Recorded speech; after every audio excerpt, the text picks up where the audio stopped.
You may remember that last year James Bruton sent in a user review of this, the Dell Streak. He went into some depth, and you may be wondering why this phone, tablet, well, whatever it is being reviewed again. Well, the Streak languished on Android 1.6 for ages, the version reviewed by James, and there was a custom UI laid on top of Android, plus a general lack of compatibility with the general cutting edge of this, the phone show world. With Android 2.2 now officially available as an update, the Dell Streak is a different beast. It's now compatible with just about anything in the Android world. The old custom UI is gone, and at first glance, this is every Android fan's dream come true. There's a 5-inch transflected display, and it's gorgeous once you work out how to disable the overzealous auto brightness feature. It's got terrific build quality and a 1500 milliamp hour battery that at least stays on par with other smaller smartphones. But there's an Achilles heel, and it's in the way Dell still haven't been able to resist tinkering with the OS. You see, the display is the usual Android 480 by 800 pixels, which means that everything should be a good 25% larger than the usual, perfect for those like me with less than 20/20 vision. But oh no, Dell has reworked many of the system fonts and interface elements here in Gmail to appear smaller than they should be. The thought was presumably that they wanted to fit more into each 5-inch screen, but the end result is a mess. With standard Android widgets, this is the Twitter one, and many built-in apps such as the all-important Gmail client appearing with minuscule fonts that really hurt the eyes after a while. Dell's partial acknowledgement of the issue is seen in their own Stage UI widgets, with half a dozen supplied as default and developed to use larger fonts. But apart from this nice weather and recent apps launcher, the Stage UI widgets aren't as functional as many third-party alternatives.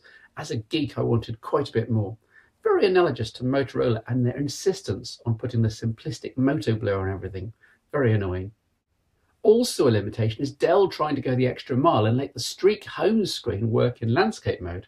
An admirable aim, but this means too many compromises. Widgets are only allowed to occupy part of the screen for fear that they'll not fit nicely in the other orientation. At heart, it's a very capable, if rather large, Android 2.2 smartphone though, and using the web browser, Google Maps, and the usual cloud integration all largely worked as advertised, with only the odd misplaced screen element here and there, where the UI resizing got confused, and some audio-video sync concerns when playing back video clips here. And apart from the font issue already mentioned, using the Streak was overall quite a pleasant experience. There are some hardware compromises here, rather needless considering the Streak's high price. The camera is relatively poor, which shows as soon as the light levels drop. Video captures basic but acceptable. Here's a clip. And this is test video footage in weak winter sunshine on the Dell Streak, 720p. Let's look at the focusing, quality and audio, see what you think. The speaker grill promises much Motorola style, but then you realise the actual speaker is tiny and everything sounds a tiny bit tinny. Although I did like the styling, the curious top and bottom symmetry means that half the time you'll pick up the Streak upside down and then stab away at a non-existent sleep button. A minor thing, but it quickly gets annoying. More annoying still is the proprietary Dell sync and charging connector. No micro USB here, not even an adapter in the box, which is somewhat criminal. Dell's aim is for you to slot the Streak into a desktop dock, of course, but not having any way to insert a micro USB cable made me rather angry.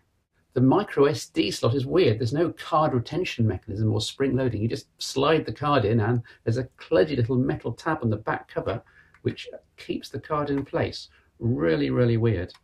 Perhaps the most controversial design point of all is the size and weight though. At 153 millimeters high and 220 grams, this is a monster device to use as your main phone. You'll get away with it in autumn and winter with your large jacket pockets, as long as you don't receive too many head-taken phone calls. Hello? But what on earth are you going to do when the sun comes out and you're wearing a t-shirt? You can't stuff this into a jeans pocket and still be able to move around freely. And even I'd balk at trying to stuff this into a belt case. My overriding impression of the Dell Streak is of a great concept for a large-screened phone-cum-tablet whose OS and interface has been messed around with too much by Dell and would also fall short in terms of component quality. The Streak could have knocked the smartphone/tablet ball out of the park in many ways. Instead, it's the game player at the end of the line who doesn't quite fit in and who gets picked last. A massive crying shame. This is the Dell Streak 5. Hello, I thought you might be interested in a look behind the scenes here at Phone Show Towers. Here's where I do all the work and recording Phone Show Chat with Tim Salmon, for example. My main desktop is a 2010 Mac Mini with 4 gigabytes of RAM, 500 gigabyte hard disk, output through DVI to a digital monitor. Yes, I'm saving for a bigger monitor. Keep those donations coming in. It's all wired up to cable at 20 megabits per second with upstream 2 megabits per second for handling and recording multiple Skype calls. iMovie 11 here is where I actually create each phone show. It's very, very powerful. You can do video overlays, picture overlays, special effects, the works. And it's quite incredible, really. It comes free with every Mac. So there we are, a plug for Apple. You'll want to know what I use day to day myself in terms of phones and smartphones. Well, the Nokia N8, sorry to bore you with it, but it's been my staple for the last 4 months. I'm shooting the show on the N8, otherwise I'd show it to you. The N8 is an utter powerhouse for creating and consuming media. It's all synced to the Mac, to iCal and Addressbook, and also to a Windows laptop behind me, just in case. Also synced to both are my backup smartphones, belt and braces. Nokia N86, still pretty good for media creation, and small and powerful, and the Nokia E72, an all-purpose, great out-and-about battery that will never ever die, and smartphone that basically does everything device. The idea is if the N8 does fail on me, I can just switch my SIM card immediately into one of those two.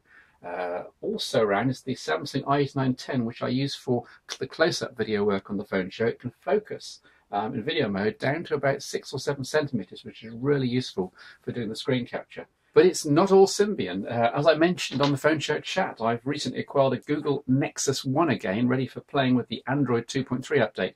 It's also my go-to device for anything to do with the Google Cloud. I still haven't found my perfect Android phone though. This has just come in for review. It's the Desire Z. Really nice form factor, but I'm not too sure about the long-term reliability of that hinge, and the keyboard legends are really rather iffy. Watch for a review very soon on that. Also hanging around is the iPhone 3GS, which I still reckon is probably the best iPhone for most people, better than the iPhone 4. The screen's clearer outdoors, there are no antenna issues in terms of where you hold it, and it's quite a bit cheaper. Also have an HD7 here, for Windows Phone 7 testing. It's a bit large to use as a general phone though. When I travel, I take a subset of all of this in my trusty gadget bag, which is now rather battered, pockets for everything, including the ProPorter Turbocharger 5000, which I swear by. And one charge on this, you take it away with you, one charge on this can recharge the Nokia N8, E72, Nexus 1 and iPhone 3GS, all of them on one charge of that, 5,000 milliamp hours, very impressive. Just to finish off on my desk, we've got an M Audio Podcast Factory. That's an interface from a Pro mic into the back of the Mac Mini, and that works really well. A time machine backup for the Mac, of course. Some old Nokias. Is the trusty E90. Take that to things like trade shows with me all the time. Also, a pile of spare batteries. One of just about all of my Nokias and a few Samsungs, and I've also got spare batteries for the Nexus 1. I do like spares. I do like to be prepared. Why not write into Phone Show Chat with your story of your essential kit? Or even better, send in a video story as we featured before on the main phone show. See you soon. I do like to bring out the old fossil on the phone show now and then, if it's interesting enough. In this case, we have a tablet form factor, landscape-based smartphone. Sound familiar in 2011? Yes, these things, as we saw with the Dell Streak and with the likes of the Samsung Galaxy Tab, are seriously in vogue. And this one runs Symbian, fully multitasking, and you can pick it up for about £5, $8 down your local car boot sale, if you're very lucky. This rarity was launched in 2004, over 6 years ago. It's the Nokia 7710, and it runs Series 90, which was an experimental touch interface on top of Symbian OS 7. There's a D-pad here, buttons for menu and applications, back and zoom level switching, plus top buttons for call and hang up. The touchscreen was huge for its day, 3.5 inches and VGA width in 2004, but very common these days, of course. Control was also by touch, using a stylus, now long since lost, on a resistive layer. Being a 2004 phone, there's no Wi-Fi or 3G or GPS, rather crippling in today's world. Rather charmingly, the camera on the back, although quite good for its day, proudly proclaims MPix, i.e. megapixel, no number. Just megapixel, i.e. 1. Good in a day when most phones, though, had no camera or a VGA effort.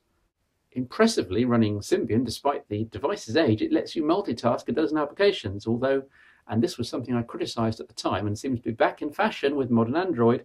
You're only offered the last handful in the task switcher, not everything that's currently running. I've got a few more oldies but goodies in mind for upcoming shows. Do email me if you have something really old, cranky and special in your office cupboard.